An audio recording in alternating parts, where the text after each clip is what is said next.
चलिए हम लोग मैट्रिक्स चैप्टर के अंदर एग्जाम्पल नंबर 24 देख लेते हैं। एक मैट्रिक्स हमको दिया हुआ है 3x3 ऑर्डर का, हमको इसका इनवर्स फाइंड आउट करना है। तो सबसे पहले हम लोग चेक कर लेते हैं कि इनवर्स एग्जिस्ट करता है या नहीं करता है। इसके लिए आपको क्या करना पड़ेगा, इसका डिटरमिनेंट चेक करना पड़ेगा। तो डिटरमिनेंट हम लोग कैसे निकालते हैं, 0 1 2 1 2 3 3 1 1। ठीक है, मैं एक्सपांशन फर्स्ट रो के अलोंग कर रहा हूं, तो पहले एलिमेंट हम लोग लिख देते 0 1 2 0 1 2। साइन आपको पता है plus minus plus minus plus minus plus minus plus, ऐसे लेना होता है alternate, plus minus plus minus plus minus plus minus plus alternate sign. तो 0 के लिए प्लस है, 1 के लिए माइनस है, 2 के लिए प्लस है। अब 0 के साथ हम लोग क्या लिखेंगे यहाँ पर, तो देखो 0 first row and first column के अंदर, first row and first column है, मतलब आपको ये 4 एलिमेंट दिखेंगे। तो आपको इनका डिटरमिनेंट लिखना होता है 2 3 1 1। अब 1 के लिए 1 जो है वो फर्स्ट रो सेकंड कॉलम में है, फर्स्ट रो सेकंड कॉलम, तो ये 4 एलिमेंट दिखेंगे 1 3 3 1। अब 2 के लिए तो ये first row third column, first row third column, तो ये 4 एलिमेंट दिखेगा, तो 1 2 3 1। अब इसे अगर अपने सॉल्व करते तो 0 है तो सब कुछ 0 होगा। अब इसका मल्टीप्लाई ऐसे करते 1 × 1 3 × 3 9 प्लस 2, यहाँ मल्टीप्लाई 1 × 1 3 × 2 -6। आंसर क्या देगा ये -8, आगे माइनस है तो प्लस 1 -6 क्या मिलेगा -5 -5 × 2 -5 × 2 -10 = -2 नॉट इक्वल टू 0 માટે ગુજરાતીમાં આપણે લખીશું a ઇન્વર્સ નું અસ્તિત્વ છે। इंग्लिश में हम लोग क्या लिखेंगे, therefore a inverse exists, a inverse exists। ગુજરાતીમાં શું લખાય, માટે a inverse નું अस्तित्व છે। तो आपको इतना पहले करके बताना होता है, 4 मार्क का क्वेश्चन है इसलिए आपको ये भी करना होता है। अगर डिटरमिनेंट की वैल्यू 0 आती तो हम लोग क्या लिखते, a inverse does not exist. ગુજરાતીમાં આપણે શું લખતા, a इनवर्स ના વ્યસ્તનું अस्तित्व નથી, और वहां पर आपका क्वेश्चन पूरा हो जाता, मतलब आगे आपको कुछ करना नहीं रहता। लेकिन यहाँ पर a इनवर्स डज नॉट, मतलब a इनवर्स एग्जिस्ट करता है, डिटरमिनेंट नॉट इक्वल टू 0 है, तो यहाँ पर हम लोग इनवर्स फाइंड आउट करेंगे। आप फटाफट एसएस ले लीजिए।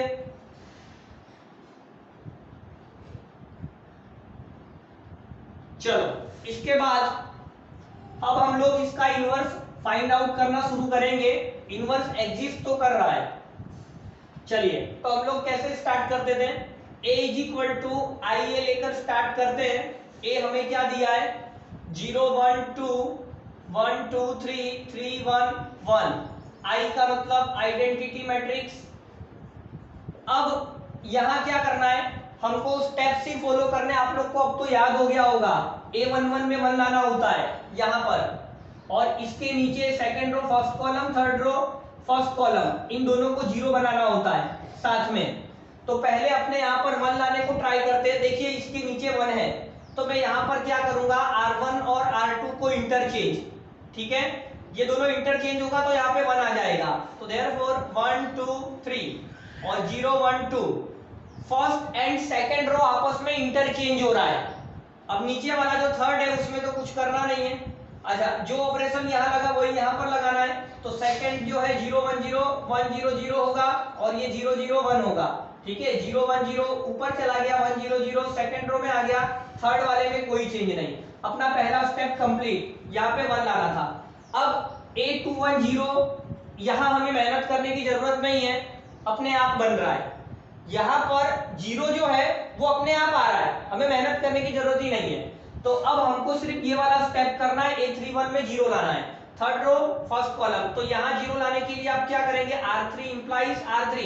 देखो ये +3 है तो -3 लिखना है। यहाँ जो भी नंबर आता है उसका अपोजिट ले लेना है, प्लस हो तो माइनस, माइनस हो तो प्लस, और इनटू 1 वाला एलिमेंट, 1 वाला ये मतलब R1 आपको ऐसे लिखना है। अब ये ऑपरेशन अगर अपने अप्लाई करेंगे तो क्या आंसर मिलेगा, आगे सॉल्व करते हैं इसे। तो पहले रो के अंदर कोई चेंज नहीं, 1 2 3, सेकंड रो में भी कोई चेंज नहीं, 0 1 2, थर्ड वाला ये 0 हो गया। अब ये 1 क्या होगा, 1। देखो R3 में ये 1 डालना है, R3 मतलब ये 1 -3, R1 मतलब इसके ऊपर ये वाला एलिमेंट मतलब 2, तो ये आपको -5 देगा। तो यहाँ पर हमें -5 लिखना है। अब इसमें आ जाओ, देखो ये 1 है, R3 1 -3, इसके ऊपर वाला R1 3 है, तो 1 -3 × 3 9 होगा, तो ये हमें क्या लिखना है -8, तो यहाँ हमें -8 मिल रहा है। अब वैसे ही कैलकुलेशन राइट साइड में करना है, तो कैलकुलेशन में 0 1 0 फर्स्ट रो में तो कोई चेंज नहीं था, सेकंड रो के अंदर भी कोई चेंज नहीं था, थर्ड वाले पे आते हैं। R3 R1 देखो ये भी 0 है और ये भी 0 है, तो यहाँ पर 0 रहने वाला है। R3 मतलब ये तो 0 है, -3 R1 इसके ऊपर 1 है, तो आप यहाँ पे -3 लिखेंगे। ओके, अब यहाँ पर 1 है R3 में, बट R1 इसके ऊपर वाला 0 है, मतलब ये पार्ट 0 होगा, R3 मतलब यही वाला सिर्फ आएगा, तो यहाँ पर ओनली 1 आएगा। आई सुनी कोई प्रॉब्लम दर्शन? ना सर। चलिए अब हम लोग आगे बढ़ते हैं। अब क्या करना है, इसके बाद का स्टेप क्या होता है, आपको पता होगा कि जो 3 स्टेप हो गए 1 0 0, ये 3 स्टेप के बाद हमें यहाँ पर 1 लाना होता है, और ये 1 अपने आप आ रहा है, मतलब मेहनत करने की जरूरत नहीं है। यहाँ पर 1 लाने के लिए हमें कोई ऑपरेशन लगाने की जरूरत नहीं है, अपने आप आ गया है। ठीक है, तो हम लोग इसके आगे की स्टेप में आ जाते हैं। तो जैसे ही ये 1 आ गया, इसके ऊपर वाला एलिमेंट मतलब ये 2 को 0 बनाना है और -5 को 0 बनाना है। अब हमको इन दोनों एलिमेंट को 0 बनाना है, मतलब ऑपरेशन R2 में लगाना है और R3 में लगाना है, सॉरी R1 में लगाना है और R3 में लगाना है। तो R1 में लगाने के लिए आप क्या करेंगे, R1। ओके, अब ये +2 है, क्या है +2, तो आपको -2 लिखना है। 1 वाली रो, ये वाली एलिमेंट, ये 1 जो एलिमेंट है वो रो 2 का है, तो आप यहाँ पे रो 2 लिख दोगे। ठीक है, R1 का मतलब ये 2 -2, R2 तो 1 था, 2 -2 0 हो जाएगा। अब R3 में आ जाओ, तो ये R3 -5 हो तो +5 लिखना है, -5 हो तो +5 लिखना है, और R2 का यूज करना है ऐसे। तो ये ऑपरेशन हम लोग लगाते हैं। तो यहाँ हमें क्या मिलेगा, पहले तो ये तो 1 ही रहेगा, ये आपको 0 हो जाएगा। अब ये 3 था, R1 में 3 है, यहाँ लिख देता हूँ, R1 में 3 है, -2 है, R2 मतलब इसके नीचे वाला जो 2 था, तो 3 - 2 × 2 4, तो ये -1 दे रहा है, तो आपको यहाँ -1 लिखना पड़ेगा। सेकंड रो में ऑपरेशन नहीं लग रहा है, थर्ड वाले में ये 0 है और ये 0 हो जाएगा। ठीक है, क्योंकि ये R3 है, -5 और +5 0 हो जाएगा। अब -8, यहाँ पे कौन सा नंबर आएगा, R3 में आपको -8 लिखना है, +5 करना है, +5 R2 मतलब इसके ऊपर वाला नंबर जो 2 है, तो ये 10 हो गया, -8 + 10 मतलब 2, तो यहाँ पे आप 2 लिखेंगे। ठीक है, चलिए अब इसकी राइट साइड में चले जाओ, R1 - 2 R2, देखो R1 मतलब 0 है, मतलब इसका कोई मतलब नहीं, -2 R2 मतलब -2 × R2 में 1 है, तो ये -2 देगा। R1 में आपके पास 1 था, R2 0 है, लिखने की जरूरत नहीं है, ये दोनों एलिमेंट 0 है, तो आपको यहाँ 0 ही मिलेगा। सेकंड रो में कोई ऑपरेशन नहीं लगा है, तो एज इट इज रहने देना है। अब आप थर्ड रो में आ जाइए, R3 आपको 0 है, 5 टाइम्स R2 मतलब 5 × 1 करना है, तो 5 मिलेगा। R3 -3 है, R2 इसके ऊपर 0 है, तो यही नंबर रहेगा, 1 के ऊपर 0 है, तो यही नंबर रहेगा। ओके, चलिए यहाँ तक हम लोग पहुंच चुके हैं। अब हमारा टारगेट क्या है, अब हमें यहाँ पर 1 लाना होता है। ठीक है, तो यहाँ पर 1 लाने के लिए हम लोग क्या करेंगे, थर्ड रो में 2 का डिवाइड कर दो, तो R3 implies R3/2, तो ऐसा करने पर हमें क्या मिलेगा, ये 0 1 2 0 0 2/2 करेंगे तो आपको 1 मिलेगा। ठीक है, ये -2 1 0 1 0 0 5/2 -3/2 1/2, यहाँ पर आपको A मिला। ठीक है, अब ये 1 आने के बाद हमें क्या करना होता है, इसके ऊपर के दोनों एलिमेंट को 0 लाना होता है। तो मैं यहाँ पे कैलकुलेशन करने वाला हूँ, आप पहले एसएस ले लीजिए।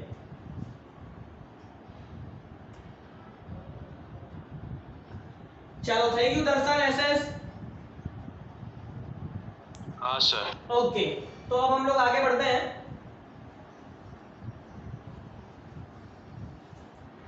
हाँ, तो यहां पर हम लोग क्या करेंगे, अब देखो R2 में ऑपरेशन अप्लाई करना है, तो R2 इंप्लाइज R2 माइनस, ध्यान से ये +2 है, तो आपको -2 लिखना है, नीचे R3। अब R1 में भी ऑपरेशन अप्लाई करना है, तो R1 इंप्लाइज R1, देखो ये माइनस का 1 है, तो आप प्लस का 1 लिखना, और इंटू R3, और ये 1 नहीं लिखोगे तो भी चलेगा, मतलब इन दोनों को डायरेक्ट ऐड कर दो तो 0 हो जाएगा।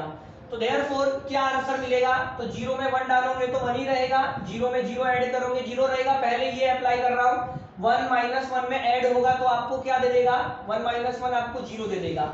अब आप राइट साइड में चले जाइए, 5/2 इन दोनों को ऐड करना है, मतलब ये -2 प्लस 5/2, तो 2 × 2 4, 5 4, तो ये आपको 1/2 देगा।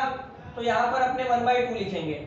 चलो ये 1 है और -3/2 है, तो 2 × 1 2 -3 -1/2, तो यहाँ -1/2 आ रहा है। अभी देखो ये तो 0 था, तो 1/2 में 0 ऐड करोगे तो 1/2 ही रहेगा, ठीक है। तो यहाँ तक कोई प्रॉब्लम किसी को भी नहीं होना चाहिए, इंटू a। अब आप सेकेंड रो में आएंगे।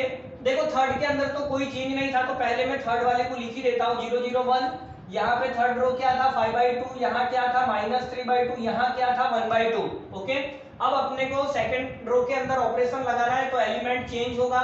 तो सेकंड रो के अंदर एलिमेंट ये अपने पास क्या था 0, ये 1।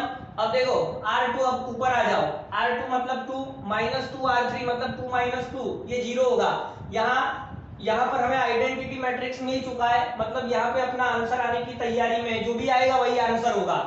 चलो अब यहाँ पर ऑपरेशन अप्लाई करिए, ऊपर वाला ये वाला ऑपरेशन, R2 मतलब ये 1 था, ओके, -2 R3 मतलब इसके नीचे वाला नंबर लेना है, ये R2 मतलब 1, -2 R3 मतलब ये वाला 5/2। तो इसे अगर हम सॉल्व करेंगे तो क्या मिलेगा, 2 2 कैंसिल होगा, 1 - 5 - 4 देगा, तो यहाँ अपने -4 लिखेंगे।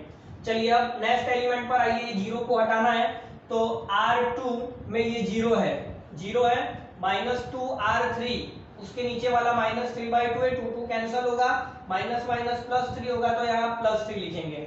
चलिए अब नेक्स्ट एलिमेंट, ये 0 को हटाना है,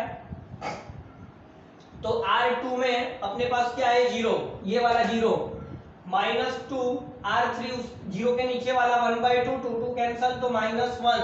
तो यहाँ पर ये जो मिला है वही हमारा A इनवर्स होना चाहिए। हम लोग आंसर क्रॉस चेक कर लेते हैं एक बार, तो 1/2 -1/2 1/2 -4 3 -1 5/2 -3/2 1/2। देखिए एकदम परफेक्ट आंसर आया है, हमारा जो आंसर आया है वो एकदम परफेक्ट है।